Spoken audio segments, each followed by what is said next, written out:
오늘은 마태복음 27장 1절부터 생각을 해보겠습니다. 같이 읽겠습니다. 시작. 새벽에 모든 대제사장과 백성의 장로들이 예수를 죽이려고 함께 의논하고 결박하여 끌고 가서 총독 빌라도에게 넘겨주니라. 이 종교인들이 얼마나 무서운지 보세요. 새벽에 대제사장과 백성의 장로들이 모여가지고 뭘 하느냐? 예수를 죽이려고 함께 의논을 해요. 새벽에 의논해야 할 게 이런 것이겠습니까? 이게 새벽에 일어나서 생명을 살리는 이 일을 해야지. 이렇게 우리가 종교인으로 머물러 있으면 아주 나도 모르게 사람 죽이는 일이 하나님 섬기는 걸로 알게 되잖아요. 예수님께서 바로 그렇게 그런 말씀을 하셨잖아요. 내가 사람 죽이는 걸 하나님 섬기는 것으로 알 것이다. 이게 종교인이 빠져드는 함정이에요. 근데 그게 함정인 줄은 몰라요. 왜? 너무너무 자기 교리에 침투되어 있어가지고 그렇게 하지 아니하면 하나님을 섬기는 것이 아닌 줄 알게 돼요. 이게 우리가 늘 깨어서 있어야 하는 이유 중에 하나입니다. 결박해서 끌고 가서 총독 빌라도에게 넘겨주었습니다. 이 사람들은 지금 로마의 지배하에 있어서 사람 죽이려고 해도 예수를 죽이려고 해도 스스로 죽이지 못하고 로마의 권세에 의존해서 죽일 수밖에 없는 이러한 불쌍한 존재. 이게 누구예요? 이게 종교인들. 이렇게 불쌍한 존재. 자기 힘으로는 아무것도 할 수 없으면서 또 사람을 죽여요. 빌라도에게 넘겨주었어요. 3절 때에 예수를 판 유다가 그의 정죄됨을 보고 스스로 뉘우쳐 그 은 30을 대제사장들과 장로들에게 도로 갖다 주며 가로되 내가 무지한 피를 팔고 죄를 범하였도다 하니 저희가 가로되 그것이 우리에게 무슨 상관이 있느냐 내가 당하라 하거늘 유다가 은을 성소에 던져놓고 물러가서 스스로 목매어 죽은지라. 이렇게 돼 있어요. 유다가 예수를 왜 팔았겠습니까?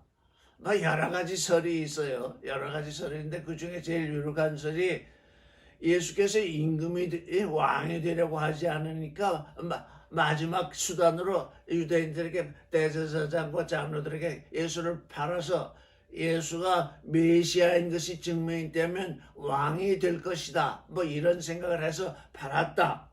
그렇게 생각을 해서 팔았다는 설이 유력해요. 근데 그게 무슨 설일까요? 그게 유다의 자기 믿음이잖아요. 유다의 자기 믿음. 예수 그리스도의 믿음과 하나된 믿음이 아니라 우리는 하나님의 아들이 되는 사람들은 예수 그리스도의 믿음과 하나된 믿음으로서 이제 하나님의 아들이 되는 거지. 자기 믿음으로는 다 유다도 결국은 종교인이었는데 자기 믿음으로 살면 어떻게 되느냐? 예수를 팔거나 예수를 죽이거나 둘 중에 하나 하게 돼. 이게 종교인이 빠져드는 함정이에요.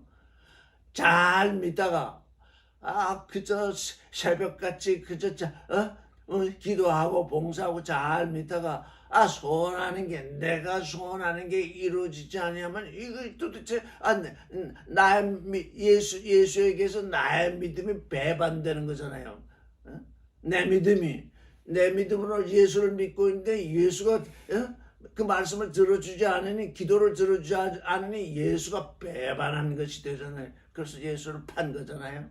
왜 왕이 돼야 되는데 왜 왕이 안 되느냐? 메시아는 왕으로 오신다고 하는데 왜 왕이 안 되느냐? 그러니까 팔아버리잖아요. 그래서 그가 정죄됨을 보고서 어떻게 해요? 스스로 뉘우쳤대요. 메타멜로마에 저를 따라하세요. 메타멜로마에 메타노이아.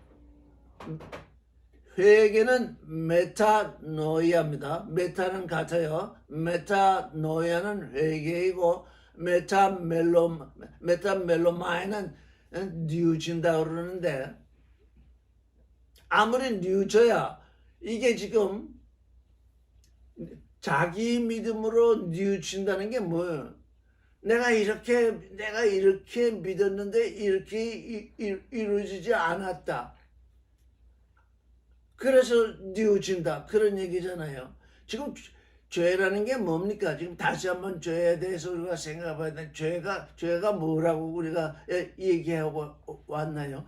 육신의 생각을 따라 육신의 길을 걷는 것. 그게 뭐예요? 그게 자기 믿음으로 사는 거예요.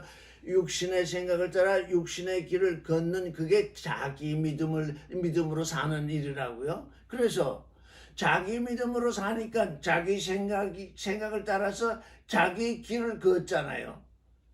유다는 자기 생각을 따라서 자기 길을 걸으면서 예수를 팔았잖아요. 이 대제사장들에게 아무 잘못이 없잖아요. 왜? 자기 믿음이 그러니까, 자기 생각이 그러니까 자기 길을 걸으면서 예수를 팔았잖아요. 유대인들에게. 유다에게는 아무 잘못이 없잖아요. 지금 그 자기 믿음 가운데서는. 근데 어디서 착오가 났어요? 그러니까 팔아서 유대인들에게 넘어가서 메시아임이 증명이 돼서 이제 유대인의 왕이 되어야 한다고 생각을 했는데 그렇게 되지 않으니까 거꾸로 되잖아요. 정죄돼가지고서 사형 판결이 났잖아요. 그러니까 유다는 뭐예요? 자기 생각에 어긋났잖아요. 자기 생각에 어긋났어요. 자기 생각에 어긋났기 때문에 뭘 했다는 거예요? 스스로 뉘우쳤대요. 아이고 내가 잘못 생각했구나. 예수 밖에서 지금 우리 그 앞에 절에 보면 지금 베드로 얘기가 나오고 지금 가룟 유다 얘기가 나오는데 베드로는 무엇이 생각이 났어요? 닭이 우니까 닭이 이제 3번 우니까 무엇이 생각이 났어요? 예수께서 하신 말씀이 생각이 났잖아요.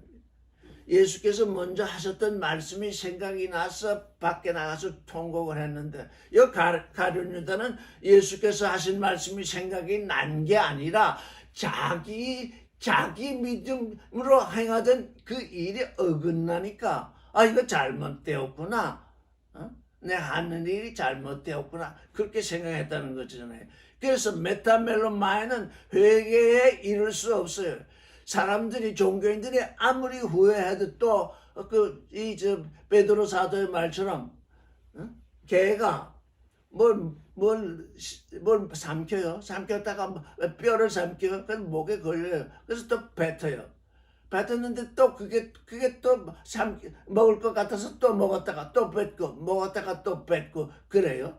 또 돼지가 씻었다가 또 진창에 뒹굴어요. 씻었다가 진창에 뒹굴어. 이게 뭐가 하는 짓이에요? 회개를 모르는 종교인들이 하는 짓이에요. 여러분 자기 믿음은요 회개로 들어갈 수가 없어요. 이게 잘못됐구나.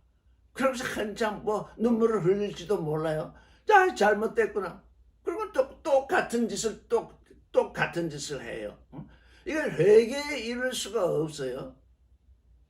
그런데 이제 그가 죽게 된 걸 보고서 스스로 뉘우쳤대요. 스스로 자기 생각이 잘못되었던 것을 뉘우쳤대요. 왜? 그러니 임금으로 만들려다가 임금이 안 되니까 이제 그분이 죽게 되었으니까 그래도 선생으로 3년 반 따라다니다가 팔아버렸는데 뉘우쳤대요. 죽게 되어서. 그래서 자기가 받았던 은 30을 대제사장들과 장로들에게 도로 갖다 줬대요. 이게 회개일까요? 그냥 뉘우친 일이에요. 아이고 내가 이거 은 30을 잘못 받았구나. 근데 그 뒤에 뭐라고 나와 있어요? 내가 무죄한 피를 팔고 죄를 범하였도다 이렇게 얘기하잖아요. 무죄한 줄 몰랐겠습니까? 유다가 예수께서 무죄한 걸 모르고 판 것입니까? 무죄한 걸 다 알고 있었잖아요. 그가 속에 욕심이 일어나서 예수를 팔아서 은 30도 받고 유대인들에게 이분이 그리스도라는 게 메시아라는 게 증명이 되면 왕이 될 터이니 뭡니까? 뭐 먹고 뭐 먹는다. 꼭 먹고 뭐 알 먹는다. 뭐 그런 얘기잖아요. 양수 겸장한다는 얘기잖아요. 내가 무죄한 피를 팔았다. 무죄한 줄 알았는데 왜 팔았을까요? 욕심 때문이잖아요. 유다의 욕심 때문에 무죄한 줄 팔았잖아요. 그가 지금 육신의 생각, 자기 믿음으로 행하는 거예요. 이 무죄한 줄 알면서 팔아넘긴 건 왜 그러냐? 자기 믿음을 따라서 내가 이렇게 하면 우리 선생이 왕이 될 거다. 이런 생각을 해서 무죄한 피를 팔았잖아요. 알고도 팔았잖아요. 그래서 범죄했대요. 그 전에 그게 범죄인 줄 몰랐겠습니까? 무죄한 피를 파는 건 범죄잖아요. 그런데 마침내 자기 믿음이 빗나가니까 이제 비로소 내가 이게 내가 죄를 범했구나, 범죄했구나 이렇게 느낌이 왔다는 거예요. 그게 뭐예요? 그게 메타멜로마이라는 거예요. 이미 다 알고 했는데, 이미 다 알고 한 행위인데 자기의 뜻대로 되지 않았기 때문에 그게 후회가 된다는 거예요. 내 뜻대로 되지 않아서 후회가 됐다는 얘기예요.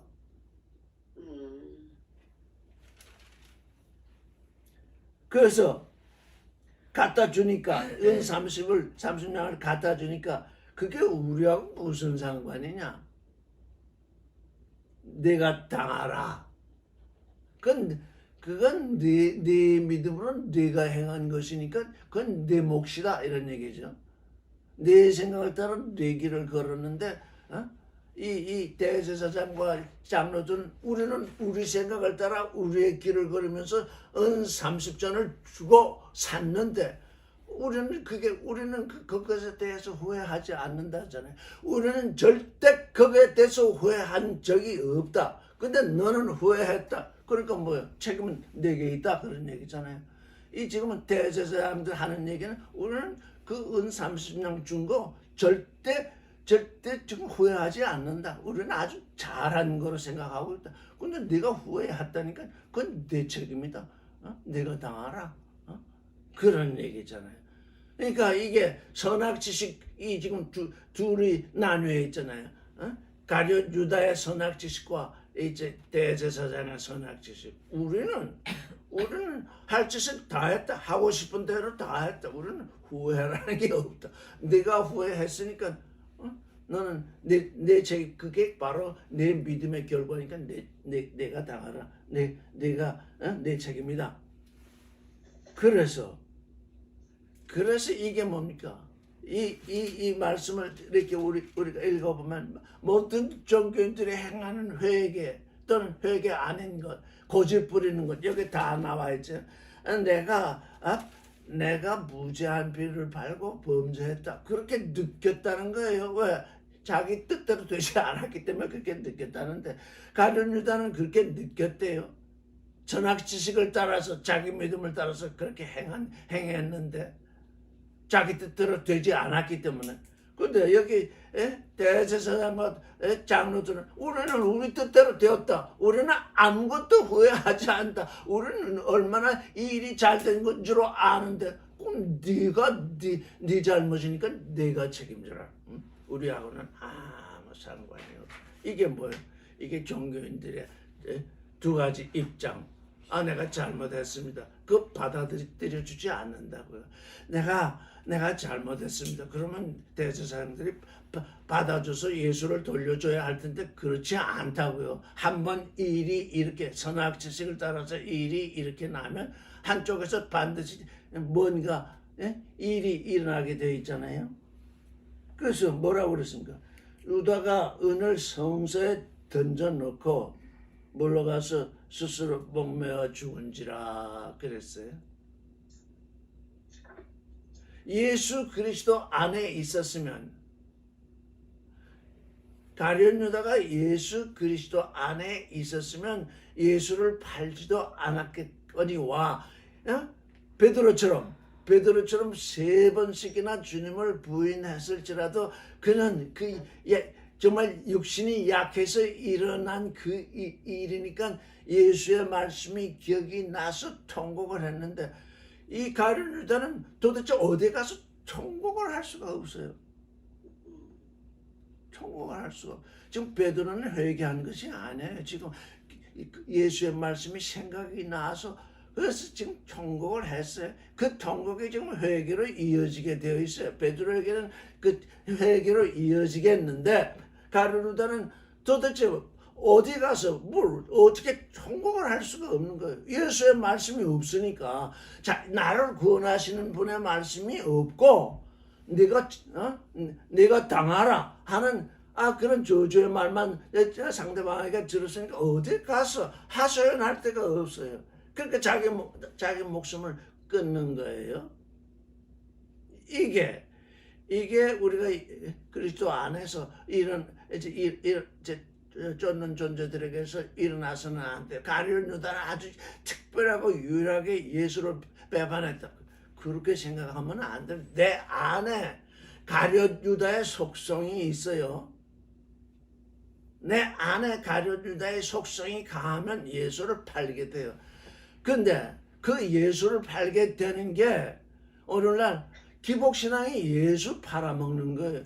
내가 당신을 믿어줬으니 이제 내게 이 세상 복을 주세요. 그거 가룟 유다가 예수를 판 것하고 전혀 다르지 않아요. 근데 예수를 팔아먹는 그 믿음, 그게 자기 믿음인데 그게 예수 파는 믿음인 줄을 아무도 모르잖아요. 그저 복 준다 그러면 그것도 복이 내려오는 것도 아니잖아요. 그냥 복 받으라는 소리만 들으면 그냥 아멘으로 그냥 화답하잖아요. 아멘 아멘. 입술로 복 받으세요. 그러면 왜 사람들이 거기에 미치는지 전부 미치잖아요. 복을 주는 것도 아니잖아요. 하나님은 그런 복을 내리기를 이미 약속하시지도 않았기 때문에 복을 받으세요. 그러면 복 받기를 원합니다 하면 아멘 하면서 사람들이 다 미치잖아요. 왜? 그게 종교인이 빠진 함정이라고요. 그게 예수 파는 믿음이라고요. 이거 대각선을 하지 않냐면 근데 이게 얼마나 사람의 마음속에 이 육신의 그 욕심 거기에 이 말씀이 선악제식이 파고들었는지 그런 얘기를 들을 줄도 모르고 그런 얘기를 하는 사람은 다 이단이라 부르고 또 그러니 어떻게 하면 좋으냐? 나부터 주님을 향해서 회개의 삶을 들어가야죠. 그런데 회개라는 게 뭡니까? 그러니까 내 생각을 따라 내 길을 걷는 게 그게 죄의 길인데 곧 육신의 생각을 따라 육신의 길을 걷는 것이 왜 죄이냐? 그게 표대에서 벗어났거든요. 무슨 표대? 하나님이 우리에게 표대를 주셨는데 내 생각을 따라서 하나님의 생각을 따라서 하나님의 길을 걸어야 하나님의 아들이 된다. 그게 성경 전체의 얘기인데 너는 내 생각을 따라서 그게 종교이든지 도덕이든지 윤리이든지 철학이든지 이 정권이든지 비즈니스든지 상관이 없다. 네 생각을 따라서 네 길을 걷는 그것은 모두 표대에서 빗나가는 것이다. 왜? 그거 하나님 아들 되는 길이 아니기 때문에 표대에서 빗나간 것입니다. 그래서 회개라는 건 뭐냐? 표대에서 빗나갔으니 하나님의 생각 속으로 들어오고 하나님이 예정하신 그 길, 아들됨의 길을 걷는 그것이 회개잖아요. 그걸 또 다른 말로 하면 예수께서 베드로에게 말씀하셨잖아요. 너 자신을 부인하고 네 십자가를 지고 나를 쫓으라. 그게 회개의 길이에요. 왜? 너 자신을 부인한다는 건 뭡니까? 내가 생각했던 것, 내 믿음으로 내가 생각했던 것, 내 길을 걷던 것, 그건 전부 부정되어야 한다. 왜? 하나님이 우리에게 표대를 주셨는데 하나님의 생각을 따라서 하나님이 나를 위해서 예비한 길을 걸어야만 하나님의 아들이 되는 거니까 그게 회개다. 그게 아들 되는 길이다. 이렇게 성경은 그렇게 얘기를 하는데 뭐 어떻게 사람들이 성경을 어떻게 읽었는지 전부 제 길. 그래서 하나님은 이사야를 통해서 얘기를 했잖아요. 내 생각, 사람 내 생각은 내 생각이 아니고 내 길은 내 길이 아니다. 이렇게 분명하게 아니다라고 말씀하셨는데 성경을 번역하는 사람들은 내 길은 내 길과 다르고 내 생각은 내 생각과 다르다. 이렇게 번역을 해놓으니까 어떻게 해요? 이제 예수 그리스도를 믿는다고 하면서 그 성경을 통해서 생각하니까 이제 우리는 하나님의 생각을 따라서 하나님의 길을 걷고 있다. 그렇게 오해를 하잖아요. 너 자신을 부인해라. 네가 육신으로 생각되는 그 모든 것 그게 부인될 거다. 왜? 부인하지 않으면 안 된다. 왜? 그건 하나님의 생각이 아니기 때문에. 하나님의 생각이 아니니까 부인해야 되고 이제 십자가를 지고 예수를 쫓는 그 하나님이 예비하신 그 길을 걷는 거. 그게 예수께서 베드로에게 지금 회개의 길을 말씀하신 거잖아요. 그러니까 메타멜로마에 아무리 뉘우쳐도 종교인들이 아무리 뉘우쳐도 하나님의 생각 속으로 들어와서 하나님이 예배하신 그 길을 걷는 그건 생각할 수도 없고 그 길을 걷지 못하게 되어 있어요. 왜? 자기 믿음이라는 게 있으니까. 예수 그리스도의 믿음과 하나된 부활의 믿음과 하나된 그 믿음이라야 하나님의 마음 안으로 들어와서 하나님이 예비한 그 길을 걷게 되잖아요. 메타노이아 회개라는 것과 메타멜로마이 그래서 뉘우친다는 것 그건 전혀 다른 거예요. 인간 세상 속에서 도덕을 따라서 종교를 따라서 윤리를 따라서 철학을 따라서 뭐 그저 내가 좀 잘못됐네 하는 그게 뉘우치는 건데 그걸 회개로 알고 있잖아요. 그건 회개가 아니에요. 그건 그냥 인생의 길이에요. 하나님의 아들됨의 길이 아니라고요.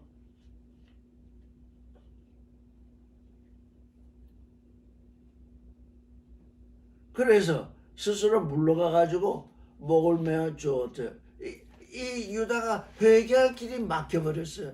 선생을 배반하잖아요. 선생을 팔아버렸잖아요.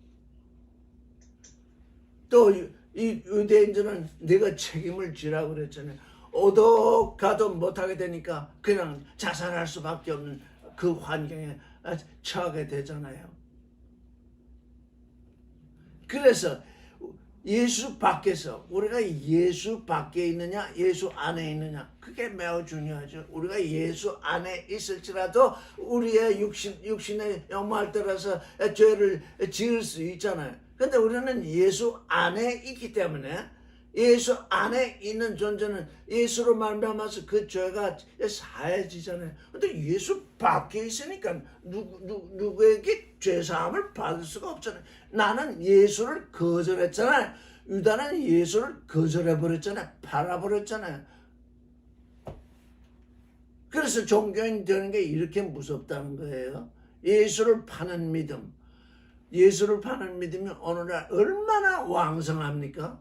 근데 그게 예수를 믿는 믿음으로 예수의 믿음과 하나된 믿음으로 사는 건 줄을 사람들이 착각하잖아요. 그게 왜 그럴까요? 이거 우리 안에 있는 세 가지 욕심, 육신의 정욕, 안목의 정욕, 이생의 정욕, 창세기부터 나오잖아요. 이 세 가지 욕심.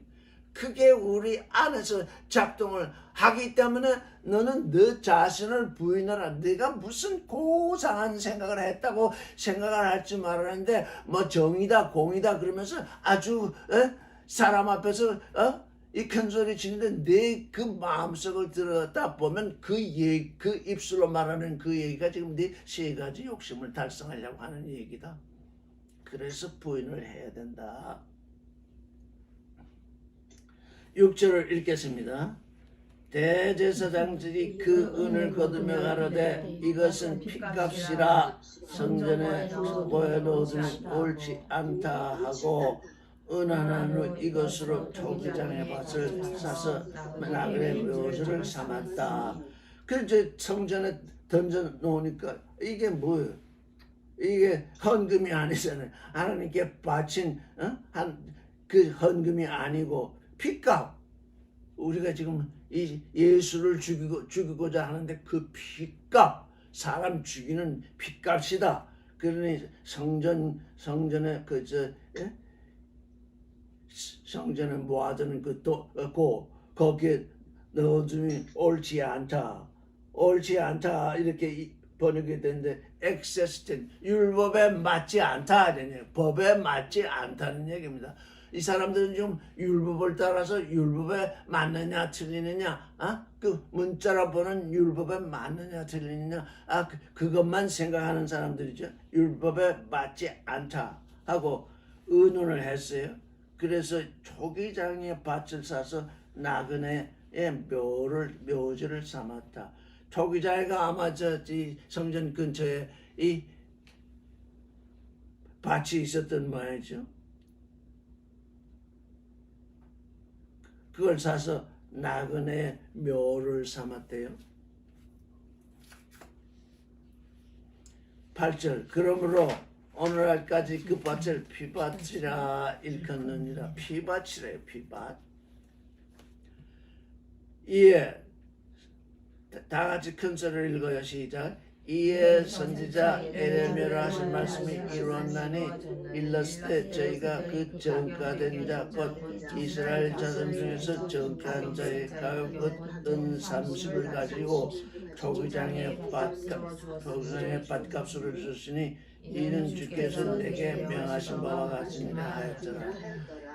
마태 사도도 다 성경을 참조했는데 에레미야가 아니고 스가랴 예언자입니다. 에레미야 예언자가 한 말이 아니라 스가랴 예언자가 한 말입니다. 그러니까 그냥 우리가 이 말씀을 읽을 때 정말 그러하냐 그것도 또 살펴봐야 됩니다. 왜? 마태 사도가 착각을 해서 이렇게 적어놨는데 그래서 그렇다고 이걸 고치지 아니합니다. 왜?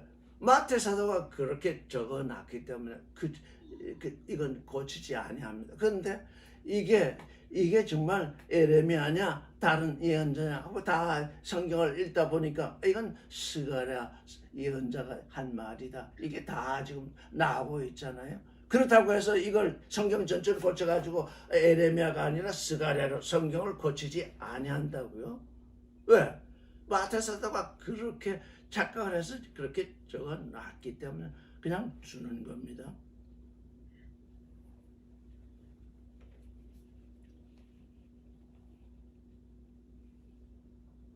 11절을 읽겠습니다. 예수께서 총독 앞에 서심에 총독이 물어가르되 네가 유대인의 왕이냐? 예수께서 대답하시되 네 말이 옳도다. 이게 조금 네 말이 옳다 이런 뜻이 아닙니다. 뭐라고 말씀하셨냐면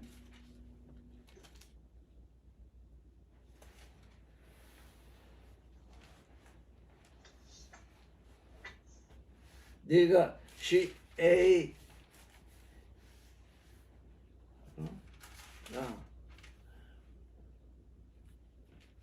네가 그렇게 말을 하고 있다. 지금 유대인 빌라도가 내가 유대인의 왕이냐 이렇게 말을 했잖아요. 유대인의 왕이냐 내 말이 옳다 이렇게 하신 말씀 내 말이 그러하지 않냐 그래. 내 말이 옳다 이렇게 말씀하신 게 아니고 내가 지금 그렇게 말하고 있다. 그런 뜻입니다. 내가 말하고 있는 것이 바로 그것이다.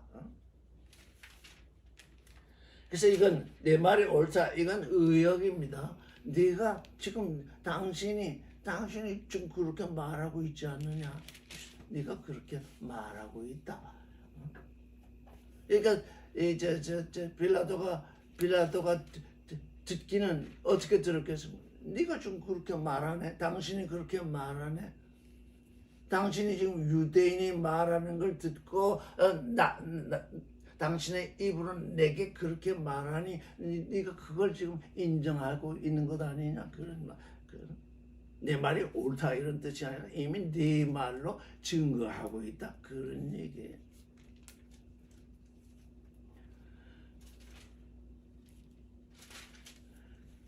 (12절) 대제사장들과 장로들에게 고소를 당하되 아무 답도 아니하시는지라. 예, 아무 답도 아니하십니다. 이에 빌라도가 가로되 저희가 너를 쳐서 얼마나 많은 것으로 증거하는지 듣지 못하느냐 하되 한마디도 대답하지 아니하니 총독이 심히 기히 여기더라. 내가 유대인의 왕이냐 이렇게 물으니까 그 빌라도에게 대해서는 대답을 했습니다. 당신이 그렇게 말하고 있다. 그러고 나서 대제사장들과 장로들이 고소를 하는데 아무 답도 안 합니다.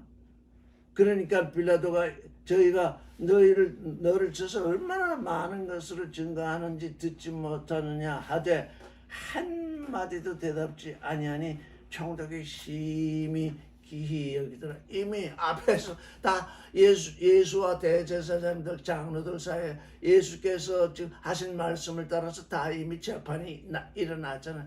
더 이상 예수는 빌라도 앞에서 뭐라고 말할 필요가 없는 거죠. 이 대제사장들과 이 장로들은 빌라도에게 이제 와서 뭐라고 자꾸 고소를 하는데 이미 예수는 이 대제사장들과 이 장로들에게 이미 재판을 받아서 이미 끝이 났는데 그들이 무슨 얘기를 하든 항변할 필요가 전혀 없잖아요. 전혀 그에 대항할 필요가 없죠. 그래서 하나님의 아들 된 존재들이 또 생각해 봐야 할 것은 일단 논쟁이 끝나면 일단 일이 일단나게 되면 더 이상 말할 필요가 없어요.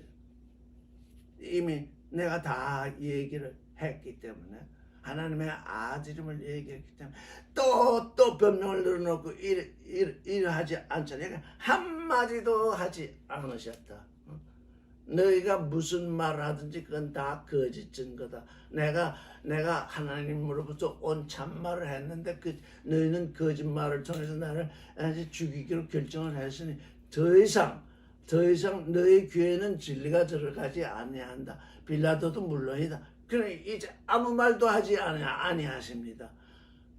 그래서 우리 인간의 속담에도 침묵은 금이요 그런 말도 있잖아요.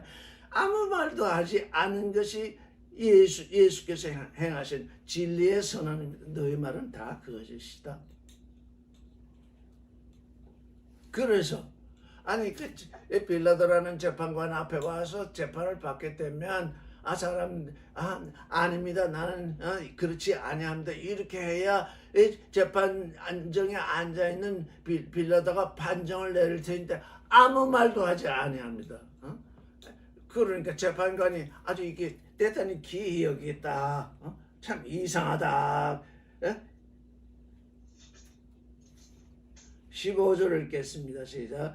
명절을 당하면 총독이 무리의 소원대로 죄수 하나를 놓아주는 전례가 있더니 그때 바라바라 하는 유명한 죄수가 있는데 저희가 모였을 때에 빌라도가 물어가르되 너희는 내가 누구를 너희에게 놓아주기를 원하느냐 바라바냐 그리스도라 하는 예수냐.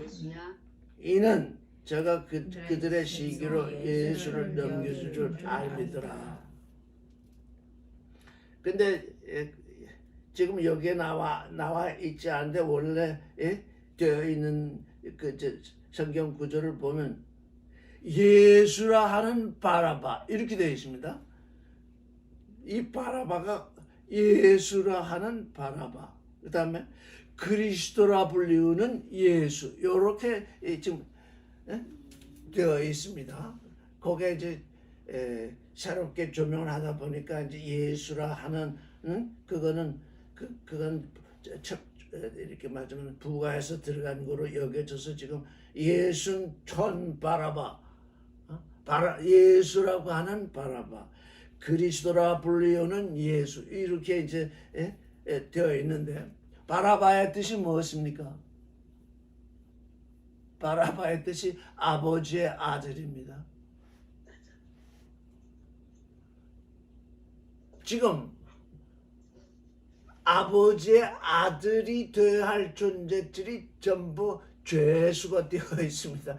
우리가 여기서 의미를 한번 새겨보겠습니다. 바라바, 아주 유명한 죄수입니다. 우리 모두가 하나님 앞에서 유명한 죄수들입니다. 근데 그 우리 유명한 죄수들이 아버지의 아들이 되어야 할 존재입니다. 근데 이 바라바가 실제 아버지의 아들이라는 뜻입니다. 아버지의 아들들이 죄인이 되었으니까 아버지의 맏아들 그리스도 예수가 오셔서 지금 우리의 죄를 사하시는 그 일이 아주 여기에 아주 상징적으로 드러나고 있습니다. 예수가 십자가에 못 박히면서 바라바가 풀려난 것은 이 유대인들이 바라바를 원해서 풀려났긴 하나 그 바라바의 뜻이 뭐냐? 아버지의 아들이라는 것입니다. 죄인이 된 아버지의 아들들을 지금 예수께서 풀어주시는 그 일이 여기서 지금 징조로 지금 드러나고 있습니다. 그래서 정덕이 무리의 소원대로 정덕이 지금 무리의 소원으로 이 정덕이 이제 6월절이 되면 무리가 원하는 소원이 있으면 한 사람을 풀어주는 그 전례가 있었대요. 그래서 정덕이 묻잖아요. 내가 너희를 누구에게 놓아주기를 원하느냐? 바라바냐? 그리스도냐? 이렇게 묻잖아요. 근데 18절이 너무 재밌잖아요. 이는 저가 그들의 시기로 예수를 넘겨준 줄 알미르라. 시기로. 지금 재판관이잖아요. 이 빌라도의 머리가 이렇게 어리석잖아요. 재판관이면 죄인을 감옥에 가두고 무죄한 자를 풀어주는 게 재판관의 일이잖아요. 그런데 그가 뭘 알았다고요? 시기. 지금 유대 백성들이 시기 때문에 예수를 그에게 넘겨줬으니 바라바를 놓아주랴, 예수를 놓아주랴. 지금 시기의 대상이 되어 있는 예수를 거기다가 이렇게 부각시키면 어떻게 되겠습니까? 그 결론이 뻔할 거잖아요. 시기 때문에 예수를 넘겨줬는데 그들의 귀에다 대고 바라바를 놓아주랴, 예수를 놓아주랴. 이렇게 그 귀에다가 이제 말을 하니 누구를 놓아달라고 하겠습니까? 당연히 바라바를 놓아달라고 하겠죠. 시기의 대상이 되어 있는 예수를 왜 놓아달라고 그러겠습니까? 바라바의 재판관의 지금 재판관은 여기서 예수를 놓아주고 싶어서 그랬다고 지금 하는데 이 바라바의 말하는 이것이 맞으면 뭡니까? 이제 무리를 선동하는 얘기가 되어버렸잖아요. 재판관은 무리가 선동을 하든 선동하지 않든 죄인과 죄인 아닌 존재가 있으면 재판을 했으면 죄인 아닌 존재는 놔주고 죄인은 구속을 하는 게 맞잖아요. 그런데 그들한테서 무슨 소리를 듣겠다고 또 그들이 이미 아는데 예수를 시기 때문에 넘겨줬다고 그렇게 듣고 있는데 거기다 대놓고 바라바냐 그리스도라는 예수나 이렇게 뭡니까? 불을 지르잖아요. 기름에 불을 지르고 말잖아요. 선악지식이라는 게 바로 이런 것입니다. 그 유대인들에게 아첨하는 거잖아요. 이 절기에 하나를 놓아주는 전례가 있다. 그걸 이용해서 예수를 놓아주고 싶다. 뭐 그렇게 생각했는지 모르죠. 그렇게 생각했을 것입니다. 그런데 그가 재판관이면 재판관으로서 일을 해야지. 이렇게 빌라도는 자기가 이스라엘 사람들에게 끌려 들어가는 질문을 던진 것입니다. 19절을 읽겠습니다. 총독이 재판자리에 앉았을 때에 그 아내가 사람을 보내 가로되 저 오른 사람에게 아무 상관도 하지 마옵소서. 오늘 꿈에 내가 그 사람을 인하여 애를 많이 썼나이다. 예, 총독이 지금 재판자 이미 앉아 있잖아요. 그 앉게 됐을 때 그 아내가 사람을 보냈어요. 옳은 사람이라고 되어 있지만 의로운 사람입니다. 의로운. 저 의로운 사람 때문에 아내가 많이 파스코 고통을 당했다. 꿈속에서. 지금 아내조차 지금 그 빌라도에게 힌트를 줍니다. 내가 꿈을 꿨는데 내 꿈속에서 저 의로운 분 때문에 내가 고통을 당했다. 파스코. 그러니 어떻게 하는가? 아무 상관하지 마옵소서. 이렇게 아내로부터까지 지금 메시지가 왔습니다. 그걸 듣고 먼저 들었습니다. 20절 시작. 대제사장들과 장로들이 무리를 권하여 바라바를 달라하고 예수를 유하게 하자 하였더니, 이거 뻔한 일이잖아요. 왜? 시기로 예수를 넘겨주었으면 여기 대표되는 사람들이 대제사장들과 장로들인데 이들이 무리를 충동질해서 바라바를 달라고 하지 않겠습니까? 그거 뻔히 그 사태를 뻔히 볼 수 있는데 지금 이제 빌라도의 지금 눈이 어두워진 것입니다. 자기 또 부인으로부터 또 말을 들었습니다.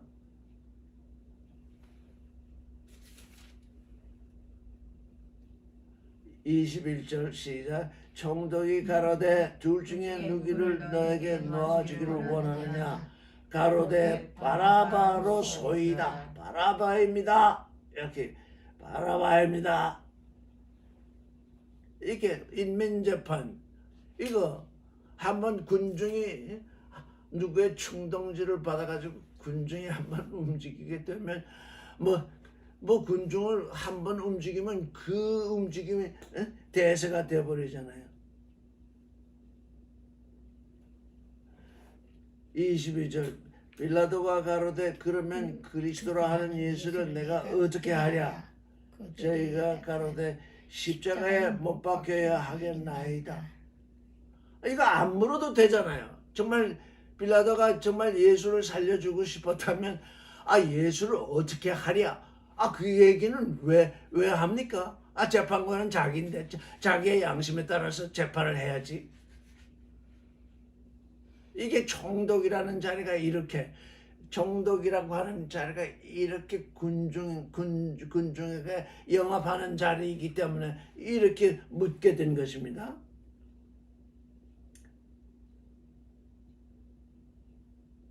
가로되 못 박히게 하소서.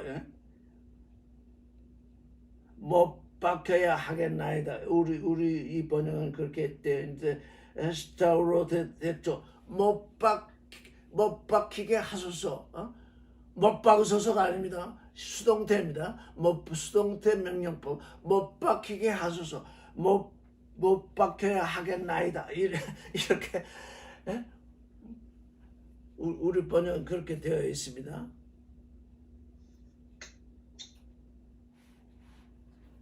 빌라도가 가로되 어찌미뇨 무슨 악한 일을 하였느냐?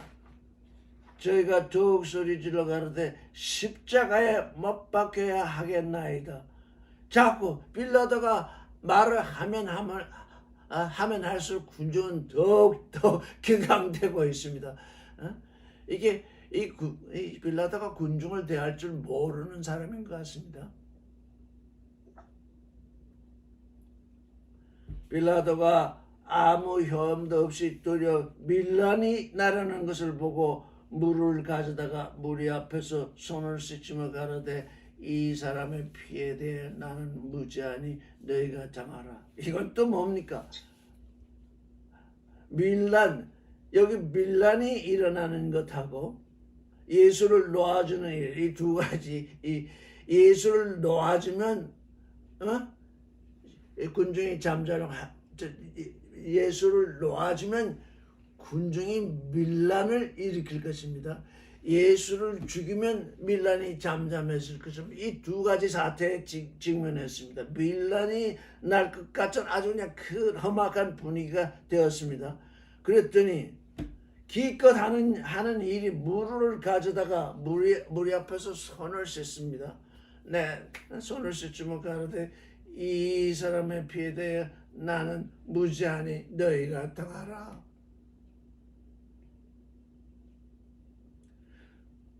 선악 지식이 이런 겁니다.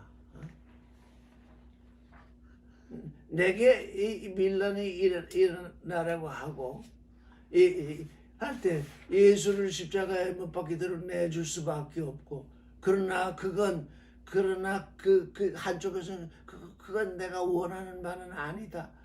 그러니 어떻게 하냐? 물을 뜯다가 손을 씻으면서 내 이 사람의 피에 대해서 나는 무죄하다.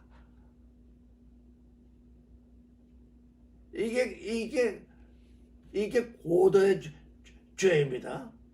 아예 그냥 내 줬으면 무식하게나 될 것인데 이렇게 또 물을 가져다가 손을 씻으면서 이 사람의 피에 대해서 내가 무죄하다. 모든 종교인들이 이 짓을 하고 있습니다. 빌라도도 이 짓을 했지만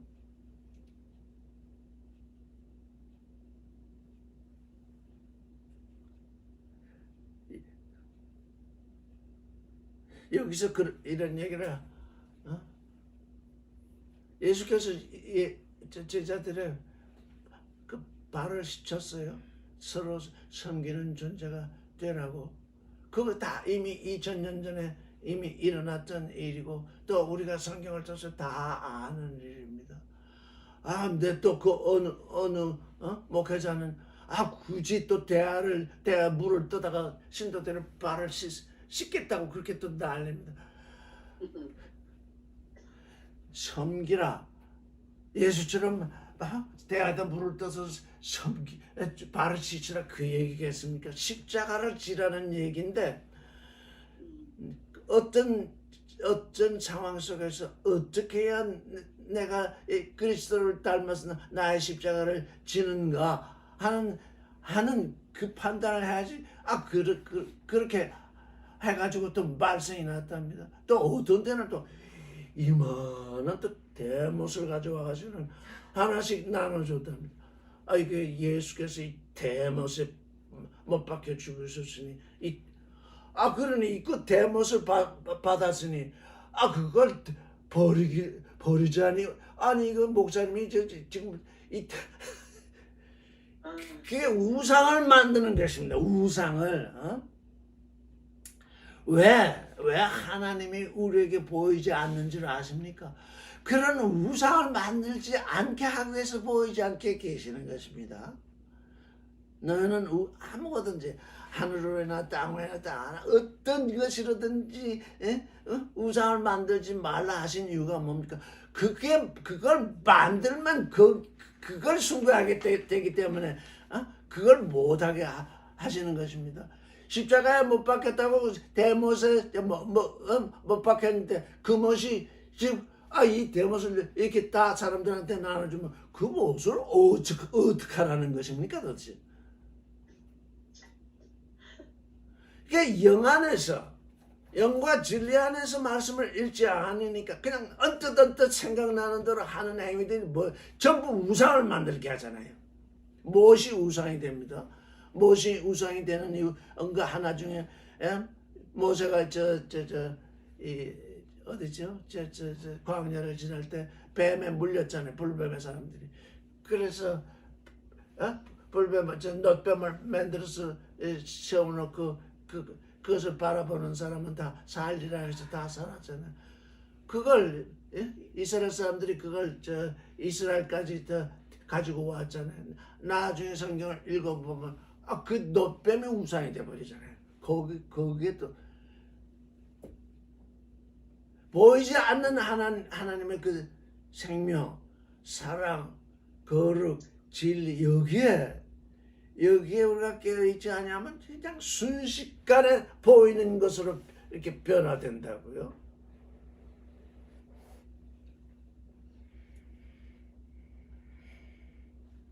우리 앞에 손을 씻으며 가라되 이 사람의 피해되는 무죄하다.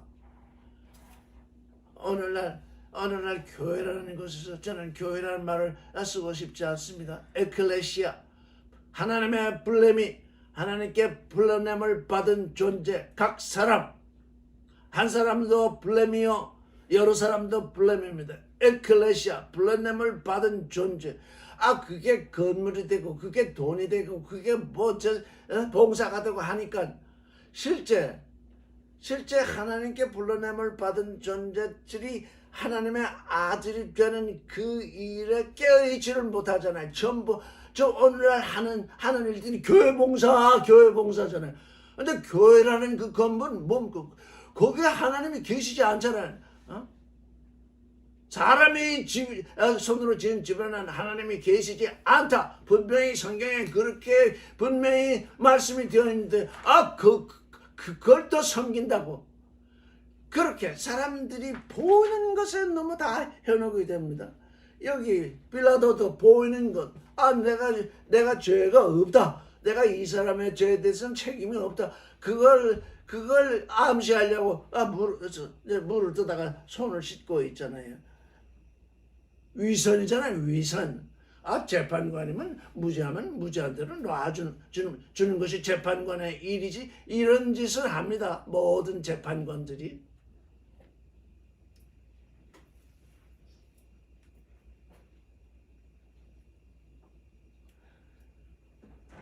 (25절) 다 같이 큰 소리로 읽겠습니다. 시작. 백성이 다 대답하여 가로되 그 피를 우리와 우선 자손에게 던질지어다. 왜 이 지금 빌라도는 자기 무죄를 주장하느라고 손을 씻고 우리 앞에서 물을 가다 손을 씻고 이 사람의 피에 대해서 나는 무죄하니 너희가 당하라 이렇게 얘기를 했으면 좋습니다. 우리가 당하겠습니다. 그냥 그렇게 얘기했으면 좋을 것인데 이게 뭡니까? 그 피를 우리와 우리 자손 그 사람들 자손이 지금 이 피에 무슨 관련이 있다고? 그 피를 우리와 우리 자손에게 돌리라.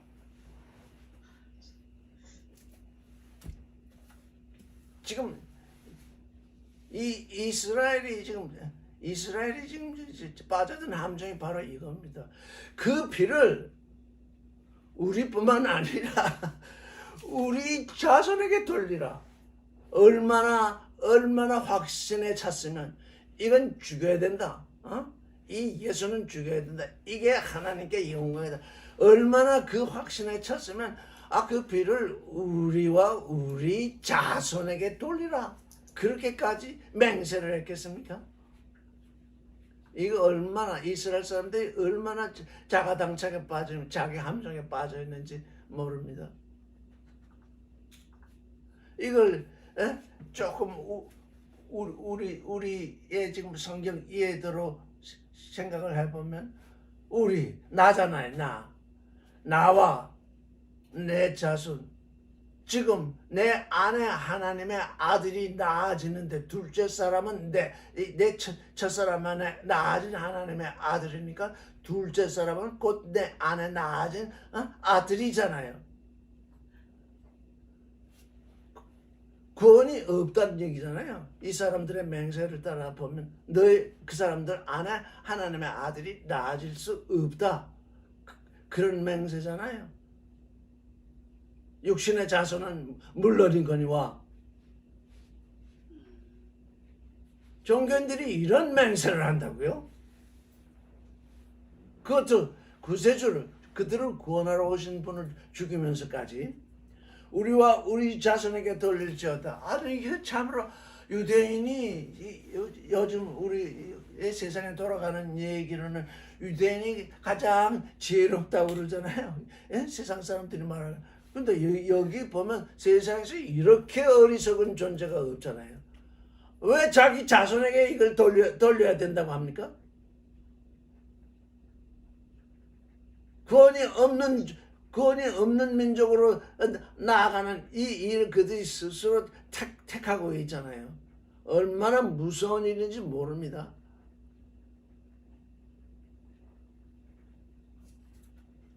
(26절) 이에 바라바는 저에게 놓아주고 예수는 채찍질하고 십자가에 못 박히게 넘겨주니라. 예. 일단 죽을 존재로 되니까, 일단 십자가에 못 박게 되니까 그냥 놓아주지 않습니다. 채찍질을 합니다. 빌라도 앞에서 채찍질을 합니다. 너는 죽어야 할 존재다. 그래가지고 십자가에 못 박히게 넘겨주니라.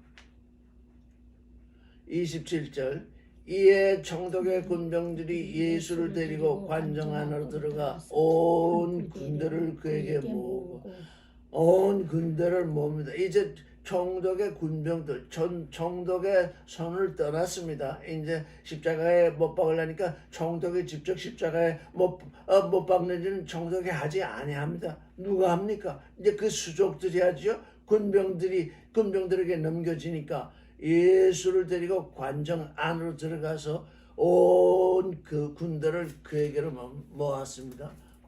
얼마나 되는 군대인지 모르지만 많은 사람을 그에게 모으고서 그 다음에 28절 그의 옷을 벗기고 홍포를 입히며 그가 입었던 그 옷은 벗기고 홍포 이제 가짜 왕으로 지금 이제 삼는 것입니다. 홍포를 입으며 29절 가시면류관을 엮어서 그 머리에 씌우고 면류관은 면류관인데 승리관은 승리관인데 찌르는 가시관 가시로 면류관을 엮어서 가시면류관을 그 머리에 씌우고 갈대를 그 오른손에 들리고 갈대를 그 오른손에 그 왕들이 가지고 있는 그 호를 상징하겠죠.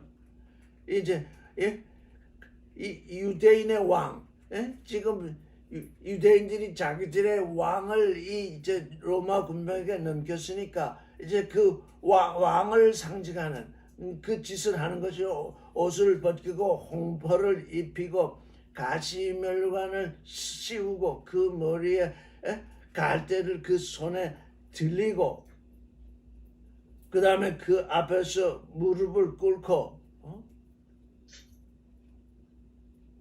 희롱하여 가로되 유대인의 왕이여 평안할지어다. 이 전부 반대로 해석되는 거잖아요. 유대인의 왕이여 평안할지어다. 이렇게 고함을 질렀다는 겁니다. 30절 그에게 침 뱉고 갈대를 빼앗아 그의 머리를 치더라. 그에게 침을 뱉고 갈대를 빼앗아서 그의 머리를 쳤답니다. 희롱을 다 한 후 다시 홍포를 벗기고 그의 옷을 입혀 십자가에 못 박으려 끌고 가니라. 이게 말하자면 유대인의 왕이라고 하는 것은 로마의 적인 것입니다. 유대인에게 이제 왕이 없습니다. 유대인들은 우리에게 왕은 헤롯밖에 누구죠? 가이사밖에 없다고 그랬잖아요. 그런데 유대인의 왕이 태어났으니 이 유대인의 왕은 곧 반역자입니다. 이 반역자를 지금 처단하는 그 방식으로 지금 이렇게 희롱을 하고 있습니다.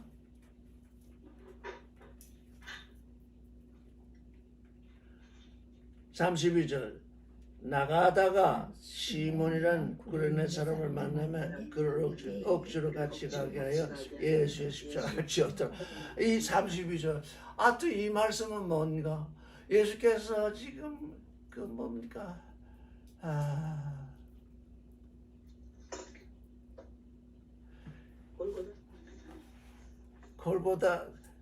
골고다에서 기도를 하시면서 그냥 그 땀이 떨어지는 게 피가 되는 듯한 그런 기도를 하셨습니다. 내가 내 혼이 지금 죽을 지경에 이르렀다고 말씀하셨습니다. 그렇게까지 모든 힘을 다 쏟아서 기도를 하셨으니까 그에게 힘이 다 빠지셨습니다. 실제 지금 예수에게 십자가를 메었는데 십자가를 메고 갈 힘조차 지금 그에게 없습니다.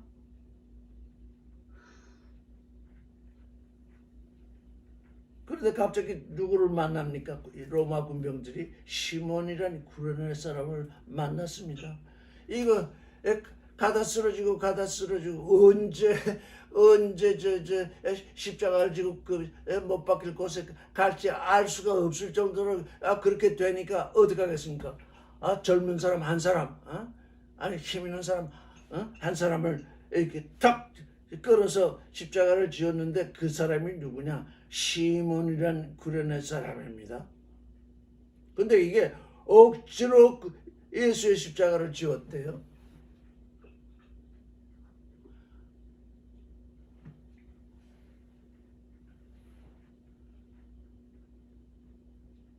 예수께서 십자가를 지시는데 그래서 저는 이게 어떻게 이 말씀입니다. 시몬? 베드로가 시몬이잖아요 원래. 이거 베드로가 져야 할 예수 대신 져야 할 십자가한테 구레네 사람 시몬이 졌네. 근데 이거 억지로 졌네. 예수의 십자가를 구레네 사람 시몬이 졌어요. 이야, 이 일은 뭔가? 그가 지고 싶어서 진 것이 아니라 억지로 지게 했어요.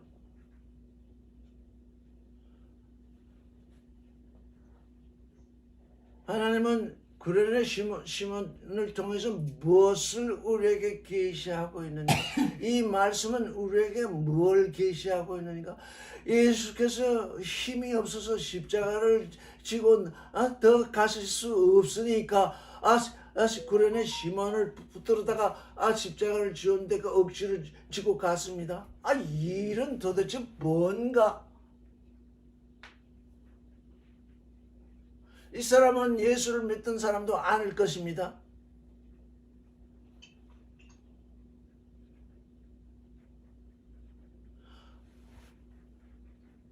우리 주님이 이렇게 십자가를 지러 가시면서 고난을 당하고 있을 때 주님의 12제자도 아니고 밖에 있던 한 존재가 예수의 십자가를 대신 지게 되었구나.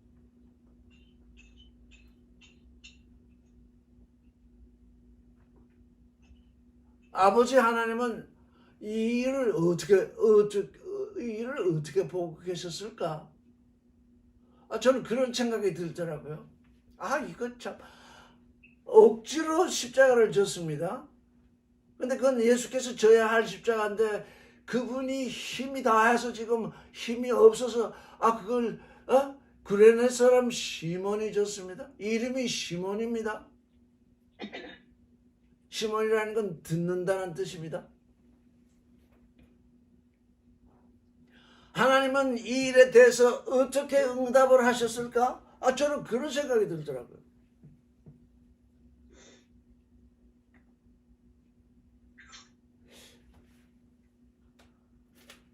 사도행전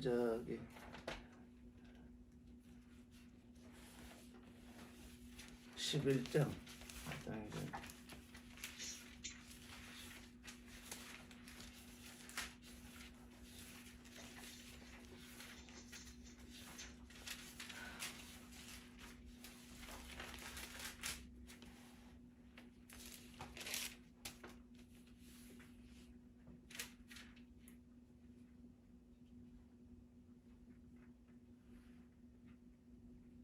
사도행전 11장 20절 한번 보겠습니다.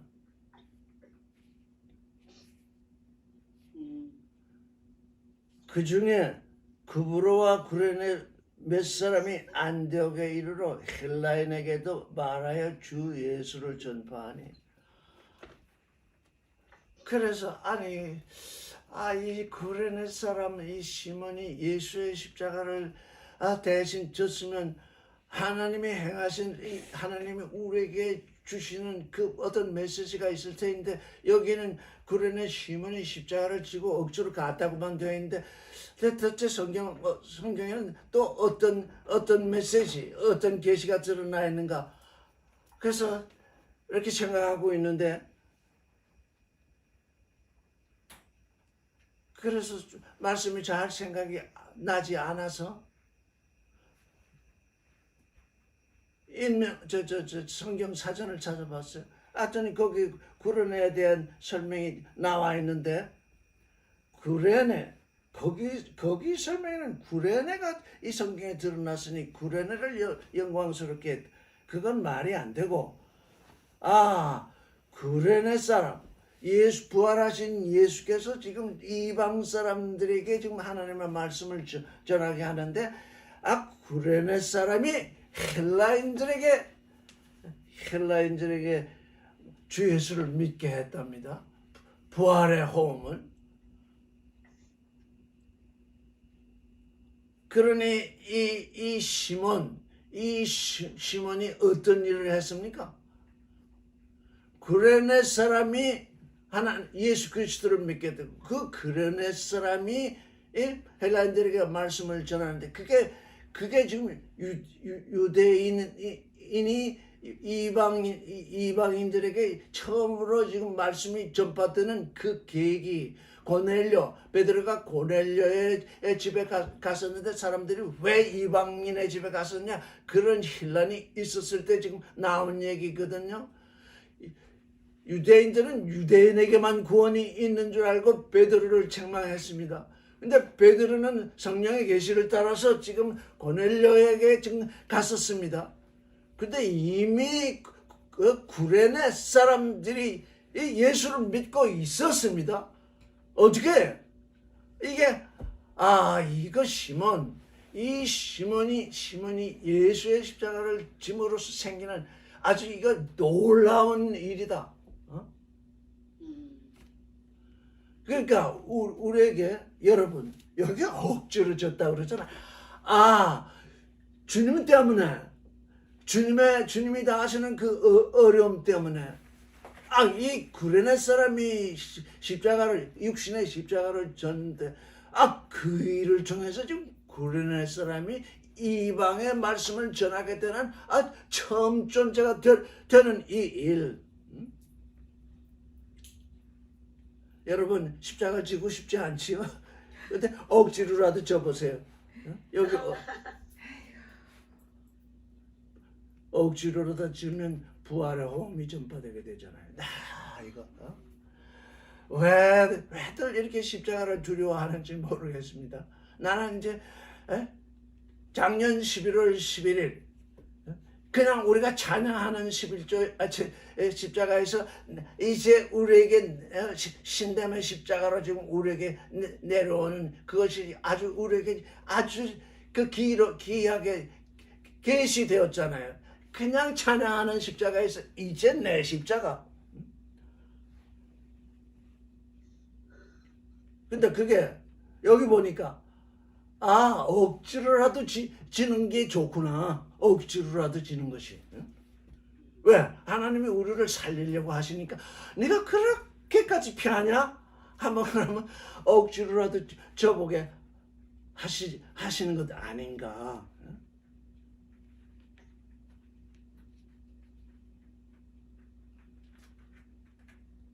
나가다가 시몬이라는 구레네 사람을 만나면 그를 억지로 같이 가게 하여 예수의 십자가를 주었더라. 저는 이 구레네 시몬, 이 육신으로도 예수께서 그 육신이 그렇게 연약해져 있을 때, 그가 십자가를 지고 이제 못 박히러 가시는데, 구레네 사람 시몬이 그 예수의 십자가를 지고 갔구나. 예수의 육신의 연약함을 그가 대신해 주었구나.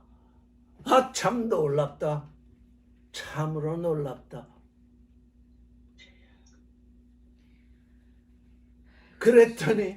그랬더니 부활의 호흡이 구레네 사람, 그들이 헬라인들에게 말씀을 전했다고 그러잖아요. 그래서 이게 우리 주님 안에서는 무슨 일이 어떻게 일어나는지 정말 알 수 없다. 우리가 스스로 앉으면 십자가를 피할 줄 알았더니 피할 수도 없다. 왜? 하나님이 너를 구원하려고 그러시는데 네가 그토록 피하면 네게 억지로다 주신다. 왜? 어? 네가 구원되어야 하기 때문이다. 그렇게 생각해 볼 수 있지 않을까? 에? 그러니 어떻게? 흔쾌해지면 얼마나 더 좋겠어요? 어? 흔쾌해지면 얼마나 더 좋겠어요? 그래서 나를 따라오려거든 너 자신을 부인하고 네 십자가를 지고 이 구레네 사람 도망가지 않았습니다. 지고 갔습니다.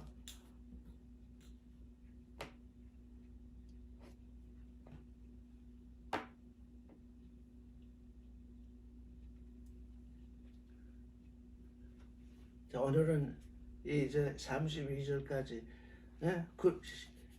구레네 사람 시몬 이거 이 억지로 십자가를 짓게 된 이 시몬 참 놀라운 일입니다. 왜? 주님이 지금 육신의 힘까지 다해서 지금 십자가를 지고 가실 수 없는데 구레네 시몬 그것도 로마 군병이 예수께서 붙으신 게 아니라 이 로마 군병이 붙들어다가 지금 십자가를 지게 하잖아요. 로마 군병이 붙들어다가 십자가를 지었습니다. 우리가 십자가를 피하다 보면 어떻게 됩니까? 로마 군병이 와서 이거 져라 하고서 십자가를 지게 한다는 얘기잖아요. 그렇게까지 우리가 주님 앞에서 그렇게까지 돼야 되겠습니까?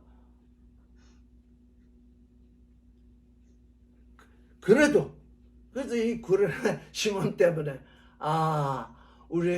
우리에게 대인 십자가는 우리가 피할 수가 없구나. 그것도 또 우리가 알 수 있잖아요. 피하다 언젠가 십자가를 지게 된다면 일찌감치 내가 지고 가겠습니다. 내가 힘이 있을 때 사실 이게 나이 들고 하면 힘이 없어지잖아요. 육신으로. 그렇죠. 어떻게 힘들게 지고 가겠습니까? 힘이 좀 있을 때.